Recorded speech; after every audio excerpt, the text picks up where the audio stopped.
Magandang umaga po Isang maikling sagot lang kay Riza Tanas, antivirus. Sabi po niya, tigilan ko na raw ang pagiging pugante at umuwi na ako sa Pilipinas at harapin ang aking mga kaso.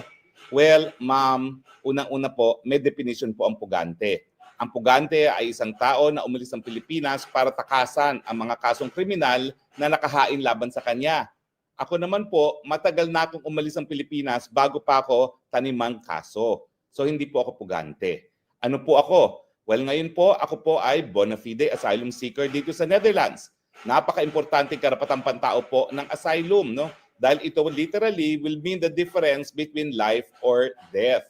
Now, ang asylum seeker po ay umalis sa kanyang bansa dahil sa paggigipit. Among others, dahil sa usaping politika. Malinaw naman po sa aking karanasan mula nung ako po ay inaakusan ninyo na walang ebidensya na gumagawa ng krimen sa Pogo na kabahagi po lahat ng investigasyon ninyo, ang investigasyon ng Kamara de Representante, ang kaso na walang ebidensya, lahat po yan ay kabahagi ng pagigipit dahil tayo po ay kalaban ng administrasyon Marcos na ngayon po ay sinusuportahan ninyo. Hindi po yan mabubura dahil nasaan po ang mga nagrereklamo na ako daw ang nag-traffic kung totoong ako ay guilty ng qualified trafficking? Nasaan po ang ebidensya na ako po ay nakipagsabuatan? Bukod po sa isang papel na wala namang lagda at saka yung aking pagsama para ayusin yung pagkakautang na isang kumpanya sa PAGCOR, wala naman pong mga bagay-bagay na ilinabas sa reklamo laban sa akin na nagpapakita na ako'y nakipagsabuatan para nga gumawa ng krimen ng qualified trafficking. Kapag meron po kayong isang ebidensya, wag naman po sana itatanim ebidensya, no? Wag sana itatanim na testigo. Siguro po, may dahilan para ako kasuhan. Pero wala pong kahit sinong naninindigan na ako daw ay nag-recruit para sila ay pagsamantalahan at magtrabaho sa pilitan sa isang pogo. At yan po ang reklamo nila laban sa akin. Pangalawa po uuwi po ako. 2 beses na po ako nag-aral sa Amerika, sa Amerika at sa England. Umuwi po ako, bagamat meron akong karapatan na magtrabaho sa Amerika at sa England matapos ang aking pag-aaral.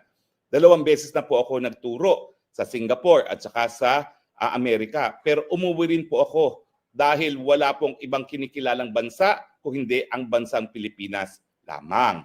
Pero uuwi po ako kapag natigil na po ang rehimeng Marcos Jr., na obviously po wala sa tamang pag-iisip at desidido po na manatili sa kapangyarihan panghabang buhay gaya ng ninais ng kanyang ama. Uuwi po ako kapag ang katarungan, kapag ang mga kaso ay hindi na po ginagamit na instrumento laban sa mga kalaban sa politika. Uuwi po ako dahil wala naman po ako ibang bansa kundi ang Pilipinas, and I can assure you, Riza Tanas Ontiveros, napakasakit na mawalay sa mga mahal sa buhay. So hindi po totoo yan na ginugusto ko na mahiwalay sa aking mga mahal sa buhay at ang aking mga kaibigan. Sana hindi mo maranasan ang pinagdadaanan ko na dahil sa iyong paniniwala, ikaw ay mapipilitang umalis ng bansang sinilangan at bansang minamahal natin. Napakaseryoso po ngayon ang paratang laban sa inyo. Isang testigo na nabayaran na, isang testigo na nagamit na ng gobyerno, isang testigo na pinoprotektahan ng gobyerno ang nagsasabi na kayo daw po ang nagbayad sa kanya para magtanim ng ebidensya at testimonya laban sa inyong mga kalaban sa politika. Wala po talagang karapatan manatili sa Senado ang isang tao na magtatanim ebidensya, kaya imbis na ako po ang inyong puntiryahin, ayusin nyo na lang po ang depensa sa Ethics Committee. Sa aking kaalaman, kauna-unahang pagkakataon po sa Pilipinas na mayroong isang senador na pinagbintangan ng tanim ebidensya at tanim testigo.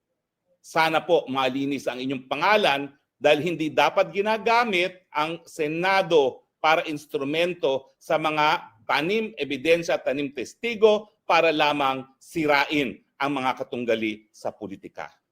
Yan po, kapag napatunayan, ay pagtataksil sa katungkulan. Yan po ay pagtataksil sa institusyon at yan po ay isang krimen. Sayang po Marami sanang nag-iisip na baka po pwede si Risa Tanas, si Ontiveros, Ontivirus na maging presidente. Pero dahil po dito sa paratang sa inyo, wala na kayong pag-asang tumaas pa. Kaya pasalamatan nyo na lang Panginoon dahil matapos matalo ng 3 beses, binigyan kayo ng pangalawang pagkakataon para manilbihan. Huwag na sanang gamitin po ang opisina ng Senado sa mga kabalbalan gaya ng tanim ebidensya at tanim testigo. Mahaba na po, sabi ko sandali lang, pero kinakailangan sagutin po ang mga maling paratang dahil baka akalain ng tao yan ay katotohanan. Hindi po. Hindi po ako pugante. Matagal na po akong wala sa Pilipinas bago pa ako taniman ng ebidensya at ng kaso. Ako po ay isang asylum seeker nasa Netherlands dahil sa pagigipit na ginagawa sa akin ng Senado, sa komite ni Riza Tanas Ontivirus, ng Kamara de Representante at ng tanim kaso ng Administrasyong Marcos para ako po ay supilin at mahal ko pong Pilipinas. Pinakamasakit po ang napilitan na mamuhay sa ibang bayan, hindi po sa bayang Sinilangan.